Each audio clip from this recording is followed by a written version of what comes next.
Baik, Assalamualaikum warahmatullahi wabarakatuh. Saya Salsa Eka Pratiwi dengan NIM 037 akan menjelaskan untuk jawaban nomor satu, yaitu bagaimana proses simulasi LGD dan penilaiannya serta contoh aspek-aspek yang dinilai. Untuk bagaimana proses simulasinya sendiri, ini adalah jadi di situ akan ada kelompok dengan kelompok yang akan dinilai atau diberikan penilaian yang akan melakukan prosesi rangkaian LGD, kemudian juga ada tim penilai. Untuk anggota ataupun tim yang akan dinilai, mereka akan diberikan sebuah permasalahan atau sebuah kasus yang harus mereka selesaikan melalui simulasi LGD. Mereka akan membaca kasus tersebut, mereka kemudian akan memberikan apa jawaban-jawaban ataupun bagaimana cara untuk menyelesaikan dari permasalahan tersebut. Seperti itu. Kemudian akan sembari dinilai oleh tim penilai. Untuk penilaiannya sendiri ataupun aspek yang dinilai dari prosesi LGD sendiri ada beberapa, diantaranya pertama yaitu problem solving. Ini kita melihat bagaimana masing-masing anggota ataupun masing-masing orang ini melihat ataupun memberikan bagaimana dia menganalisis informasi, kemudian menganalisis situasi yang ada seperti itu. Kemudian apakah mereka bisa memberikan ide-ide cara penyelesaian masalahnya, solusi-solusi yang inovatif untuk menyelesaikan kasus yang ada seperti itu. Kemudian yang kedua ada pengambilan keputusan. Untuk pengambilan keputusan ini kita melihat bagaimana proses mereka dalam penyelesaian masalah yang ada, apakah mereka memberikan penyelesaian masalah yang efektif atau tidak seperti itu. Kemudian yang ketiga ada uh, stabilitas emosi. Untuk stabilitas emosi ini kita melihat bagaimana apakah mereka bisa meregulasi emosinya dengan baik ketika mereka memberikan tanggapan jawaban kepada anggota yang lain ataupun ketika mereka menerima tanggapan dari orang lain. Apakah bisa mereka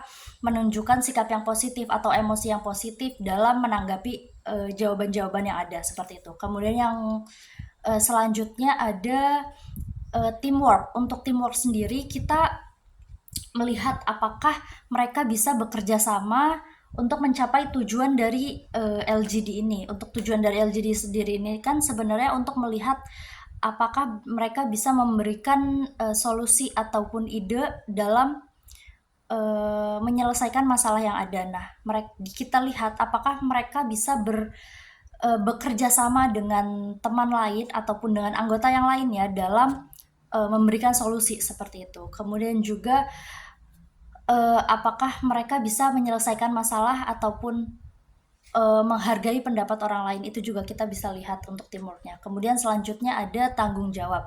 Untuk tanggung jawab ini kita melihat apakah mereka bisa memberikan kontribusi ataupun pertanggungjawaban atas usulan yang mereka berikan seperti itu. Kemudian selanjutnya ada penyesuaian diri. Ini kita melihat ketika mereka berdiskusi seperti itu, apakah mereka dapat menyesuaikan diri, mereka tahu kapan harus memberikan komentar ataupun memberikan ide, kapan mereka harus menerima ide dari orang lain seperti itu. Selanjutnya ada komunikasi, kita melihat apakah mereka bisa berkomunikasi dengan baik dengan anggota-anggota LGD lainnya dalam memberikan tanggapan, dalam memberikan saran seperti itu. Kemudian selanjutnya ada kepemimpinan. Walaupun di dalam LGD atau leaderless group discussion ini tidak ada pemimpin atau tidak ada yang mengetuai, tapi tidak menutup kemungkinan bahwa mereka akan ada salah satu atau salah dua yang menonjol dari semua anggota seperti itu, seperti layaknya mengetuai atau memimpin jalannya LDG seperti itu. Nah, kita melihat siapa yang paling menonjol, siapa yang lebih pasif dalam memberikan ide ataupun menanggapi seperti itu. Selanjutnya yang terakhir adalah inisiatif.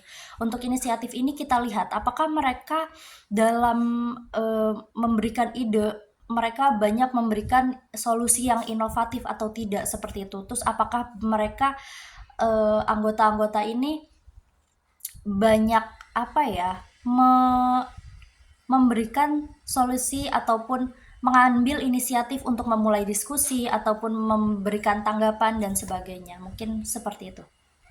Nah, setelah melakukan LGD, tim penilai akan memilih ataupun dari penilaian yang ada, tim penilai akan memilih anggota mana yang paling mumpuni atau paling menguasai dan paling tepat untuk mendapatkan posisi yang sudah tersedia.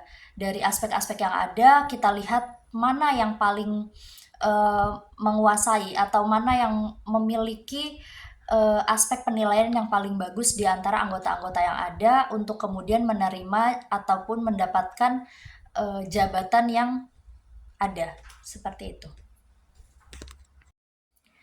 Untuk nomor 2, kita akan melakukan TNA kepada karyawan. Untuk pertama kita perlu mengidentifikasi kebutuhan ataupun apa yang diperlukan dari karyawan kita. Untuk itu kita bisa melakukan wawancara dan analisis data bersama dengan tim manajemen karyawan.